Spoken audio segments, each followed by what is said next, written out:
Bonjour à tout le monde. Alors du coup, ce matin, je vous retrouve à nouveau dans le cadre de ces échanges qui sont ouverts par les éditions Lire au Monde autour de cet album qui s'appelle Pas d'étiquette, s'il vous plaît. Et ce matin, c'est pour partir à la rencontre de Cassandra. Bonjour Cassandra. Bonjour Valérie.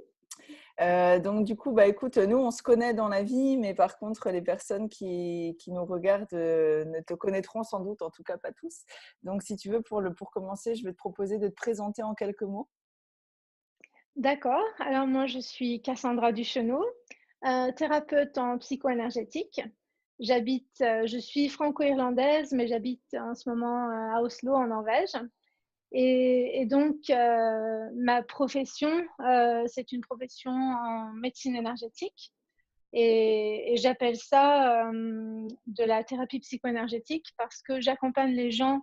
Ça peut être comparé à une thérapie classique, à part, enfin, dans notre cas, c'est l'énergie qui me parle. Ce n'est pas à la personne de me raconter l'histoire, ça passe plutôt par l'énergie. Donc moi, je vais recevoir des messages énergétiques que je vais donc interpréter selon mes références et je vais comprendre et on va donc rencontrer différents traumatismes sur lesquels on va pouvoir travailler.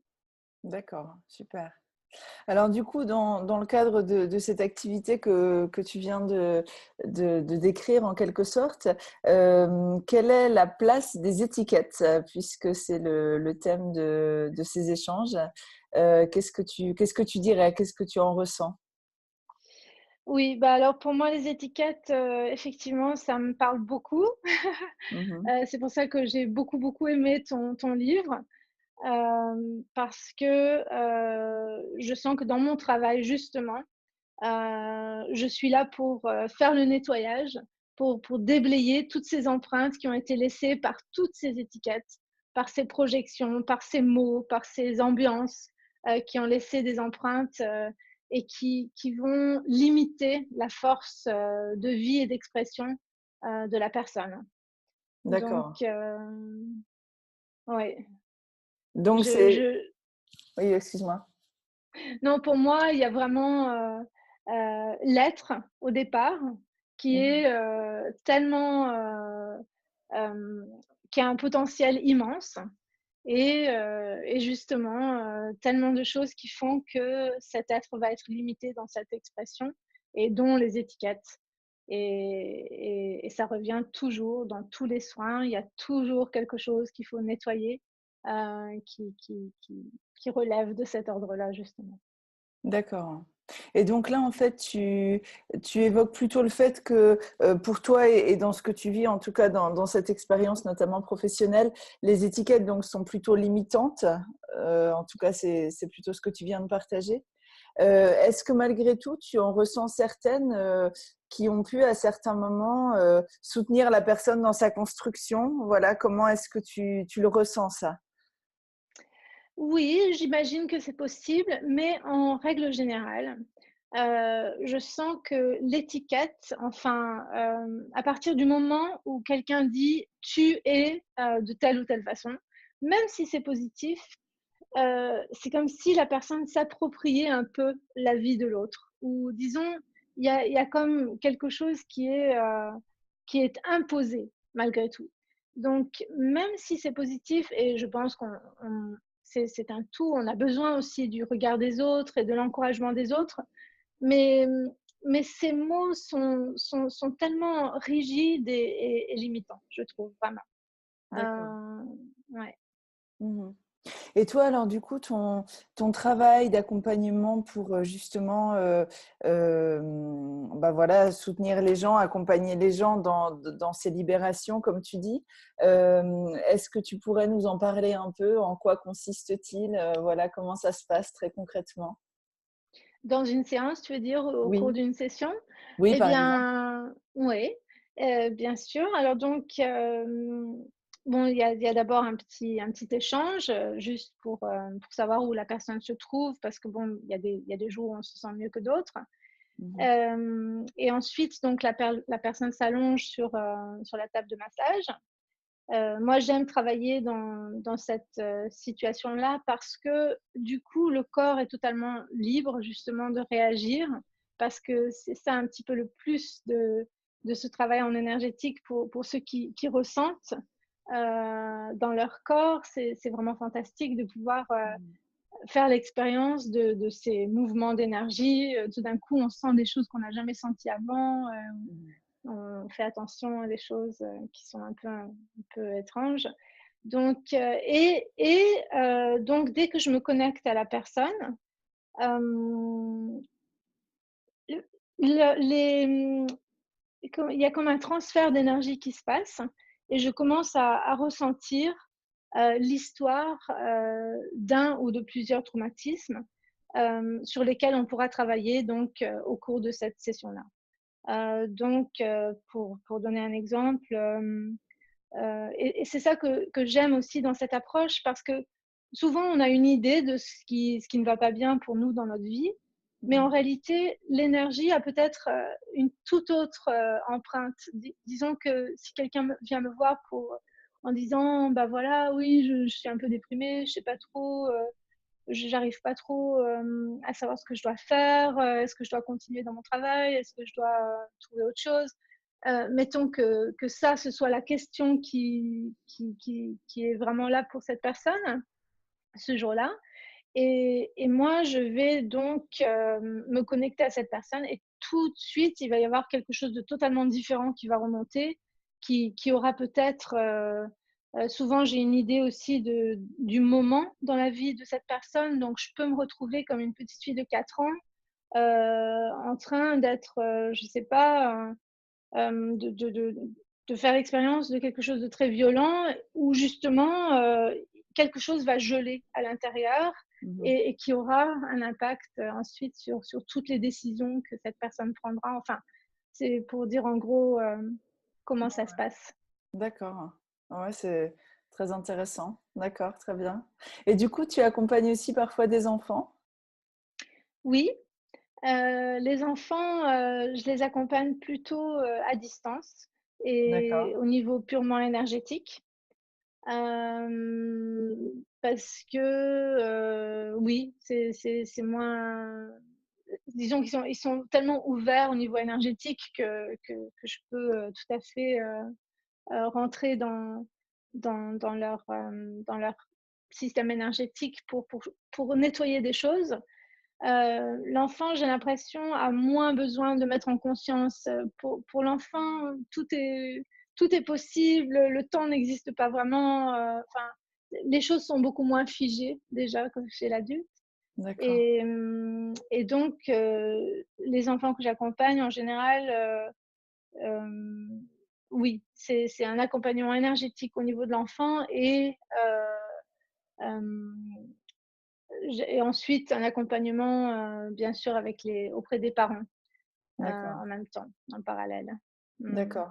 Et là, par exemple, quand tu travailles avec les enfants, est-ce qu'au niveau, alors je ne sais pas si on peut le dire comme ça, hein, mais est-ce qu'au niveau énergétique, tu ressens éventuellement ces étiquettes qui ont pu être posées sur l'enfant, justement? Enfin, tu sens comme ça qu'il y a des choses qui sont figées, des croyances déjà qui commencent à se construire?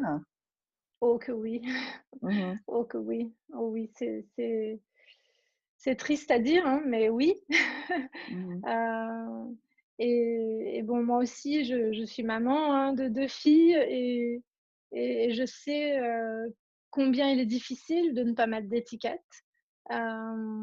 parce qu'on a été, ça fait partie de notre éducation, nous-mêmes on nous a mis des étiquettes. C'est c'est quelque chose qui fait partie de notre société, ces étiquettes. Et moi, je trouve que, enfin, j'ai essayé avec mes filles, en tous les cas, plutôt que de dire, et là encore, elle dirait certainement si elle participait à cet entretien, elle dirait oui, mais quand même, maman, des fois tu dis. Mais donc j'ai essayé et j'essaye encore, au lieu de dire tu es comme ça, je demande plutôt, mais dans ce moment-là, qu'est-ce que tu pensais ou c'était quoi qui se passait dans ta tête? Moi, j'ai ressenti ça, mais pour toi, c'était comment? Parce qu'en Mhm. fait, on se rend compte que l'être humain est tellement complexe et c'est merveilleux si on peut juste poser la question, mais au fait, toi, c'est comment dans ta tête? Moi, quand tu fais ça, je pense que ça me touche de telle ou telle manière, mais toi, c'est comment? Et en fait, on se rend compte que c'est totalement différent de ce qu'on avait imaginé au départ.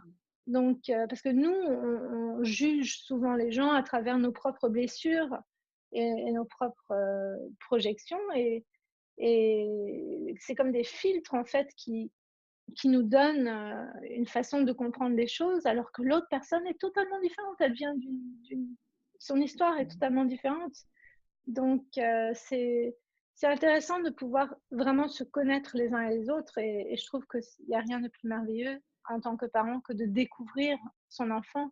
Qui es-tu? Serait plutôt la question, plutôt Mhm. que d'imposer des étiquettes, et même des étiquettes positives. Ce qui est intéressant avec justement les enfants qui sont peut-être éduqués de cette façon un petit peu différente, qui leur donne un petit peu plus de marge, de liberté d'expression. Souvent, mes filles réagissent assez négativement à des, à des étiquettes positives, parce que là encore, ça limite. Et Ouais. puis, peut-être que moi, je vois des choses positives, alors qu'il y a des choses aussi négatives qui sont en train de se passer en elles à ce Mhm. même moment-là. Et donc, cette étiquette positive, ben, ça ne les aide pas, justement. Alors, c'est intéressant. Mhm. D'accord. Donc toi, la question, euh, est-ce que l'idéal serait plutôt avec quand même quelques étiquettes ou alors sans, ou alors est-ce qu'il y aurait une troisième voie?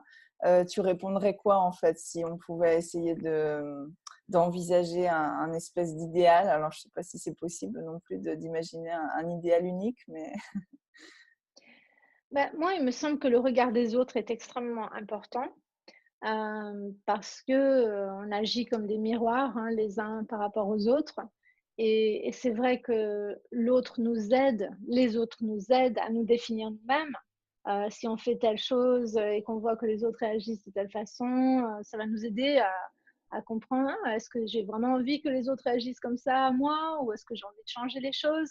Mais donc j moi, dans mon idéal, enfin, une société idéale serait vraiment, hem, d'avoir ces retours, de vraiment toujours dire: «Ah ben, tiens, quand tu fais ça, ça me fait penser à telle chose, ou ça me rend heureuse, ou ça me rend malheureuse», ou mais sans juger quoi, sans mettre de limites. Mhm. Simplement, et vraiment dire ce que nous ressentons. D'accord. Et non pas, dire, c'est tout est dans les mots en réalité, parce que Mhm. ne pas s'approprier, la pensée, les actions de l'autre en fait. Mhm. Donc, être comme un reflet, mais un reflet neutre, ou un reflet teinté, mais par nous-mêmes, et non pas, qui ne va pas teinter l'autre. Ouais. Ouais, c'est beau et parlant ces images, effectivement. D'accord, bah, je te Mmh. remercie. Et du coup, quand tu parles justement de quelque part de ce reflet neutre, alors je fais une petite parenthèse effectivement par rapport à ta vie parentale peut-être, et puis bon, bah, parfois hein, nos vies parentales et professionnelles, elles résonnent, elles se nourrissent aussi. Pour toi, quel est le plus gros challenge, ou quels sont les plus gros challenges aujourd'hui pour les parents justement à être vraiment dans ce reflet neutre. En fait, pourquoi tu penses que c'est parfois compliqué, que voilà, on se sent parfois en difficulté par rapport à ça? Bah, moi, ce que j'en comprends, hein, que je pense que tous les parents ont vraiment envie de bien faire, et ce qu'ils font, ils le font parce que peut-être aussi par peur quelque part, parce que Mmh. ils veulent préparer leurs enfants à la dureté de la vie quelque part. Mais là aussi, c'est une projection. La vie est dure, il faut se battre, il faut donc moi, je pense que vraiment tous les parents, qui vont dire, qui vont mettre des étiquettes négatives dans un sens, c'est surtout pour que l'enfant puisse trouver le droit chemin, comme selon, comme ils l'entendent. Mmh. Et en fait, ben, je trouve que au contraire, les enfants qui arrivent sont une promesse, enfin, ou disons, une proposition d'une société très différente. Alors, si on pouvait leur donner un petit peu de marge, justement, pour changer les choses, parce que est-ce qu'on trouve que ça marche si bien, notre société, pour vraiment vouloir que les enfants ne fassent que suivre ce que nous avons mis en place?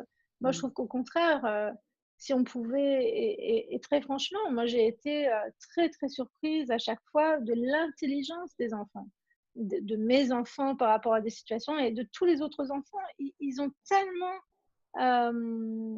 ils voient les choses avec tellement de clarté par rapport à nous adultes qui avons, qui sommes déjà un petit peu déformés par plein de choses. Et souvent, je pense qu'on pourrait trouver des solutions merveilleuses à nous tous, à nous tous. D'accord, ouais. Donc, le plus grand défi, je pense que c'est la peur. La peur de ne pas préparer l'enfant à ce qu'il attend. D'accord, ouais. Est-ce que tu rajouterais de la colère ou pas, toi? Cette colère qui peut venir aussi des étiquettes qu'on a reçues en étant enfant et du coup Ah oui, qui ouais. Mmh. ah mais totalement, parce que ces étiquettes, elles viennent entraver quelque part ce flot de vie, cette force de vie qui est illimitée justement, et elle est vraiment immense, cette force de vie. Et donc forcément, il y a de la colère, il y a de la frustration en tous les cas. Mmh. Mmh. Si on nous a empêchés d'exprimer tout ça.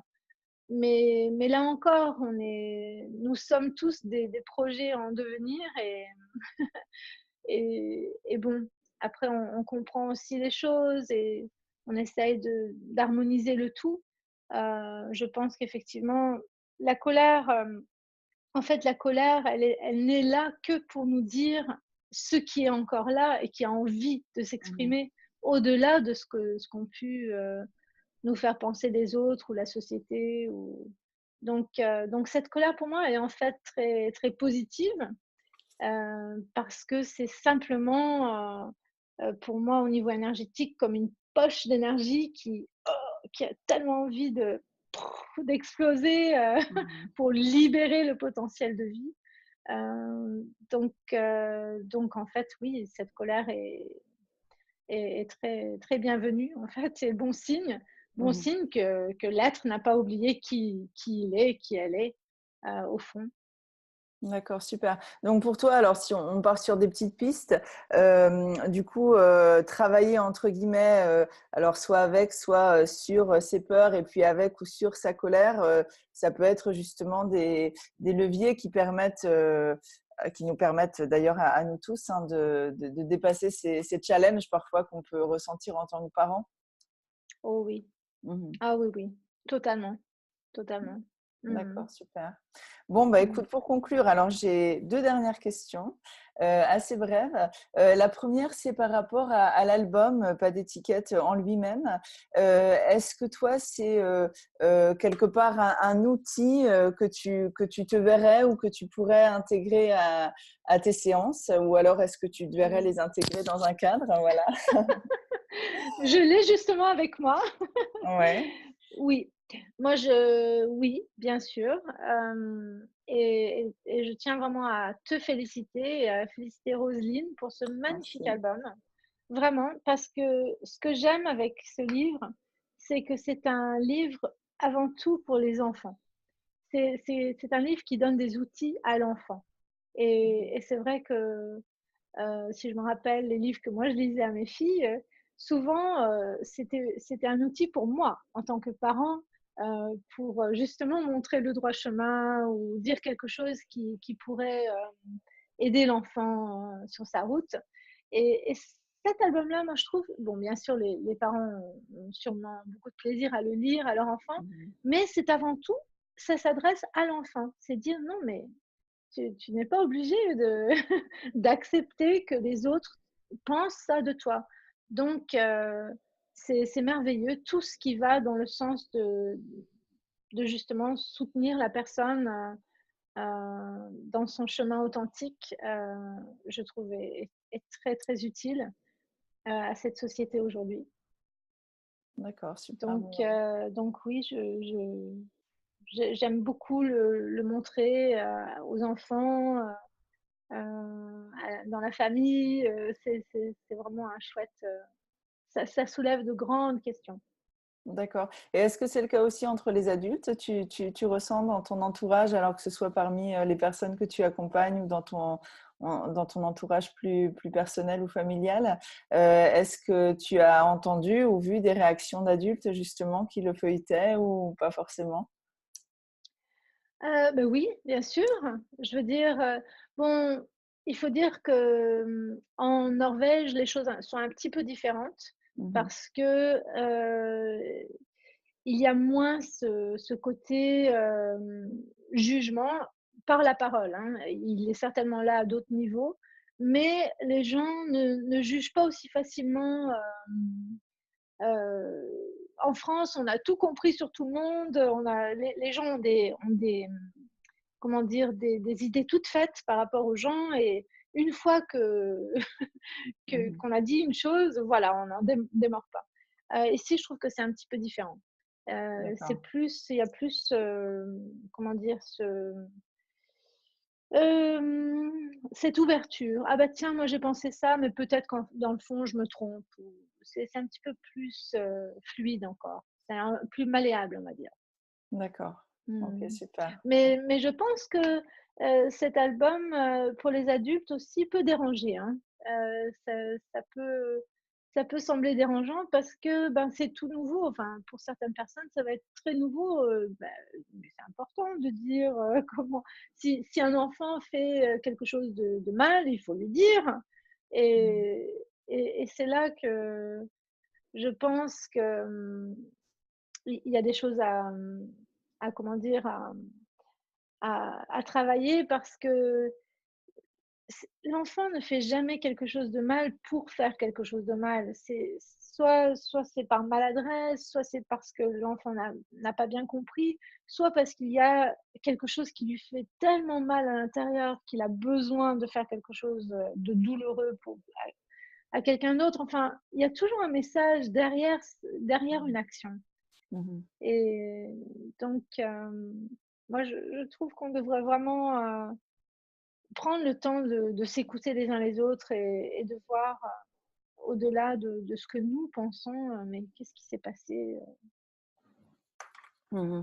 Ouais, puis tu viens sans doute de dire un mot-clé, c'est cette question du temps aussi. C'est vrai que je pense que parfois c'est ce que les parents, ce que nous tous ressentons comme challenge aussi, hein, c'est le fait justement d'avoir de la disponibilité, d'avoir ce temps d'écoute, d'observation. Et ouais, mmh, c'est aussi quelque chose effectivement d'important. Mmh. Bon, mmh. bah, écoute, super, merci beaucoup. Toute dernière question cette fois. Si tu avais un tout dernier message à partager, alors notamment, j'allais dire vis-à-vis des parents, mais peut-être aussi des grands-parents, et puis voilà, de nous tous en général sur ce sujet, lequel serait-il? Eh bien, prenez le temps de découvrir l'autre qui est en face de vous et sans penser que vous avez tout compris, parce que l'autre est un monde, à découvrir, en fait et que plus on donne, oui, de de liberté à cet autre, de liberté d'expression à cet autre, plus cet autre peut nous enchanter, par ses mystères et par ses trésors qui sont totalement différents des nôtres et je trouve ça magique. Quel que soit l'âge, quel que soit c'est trop beau de pouvoir être, enchanté par les autres. Merci, c'est une magnifique conclusion, Cassandra. Merci beaucoup. Et puis merci pour tout ce partage.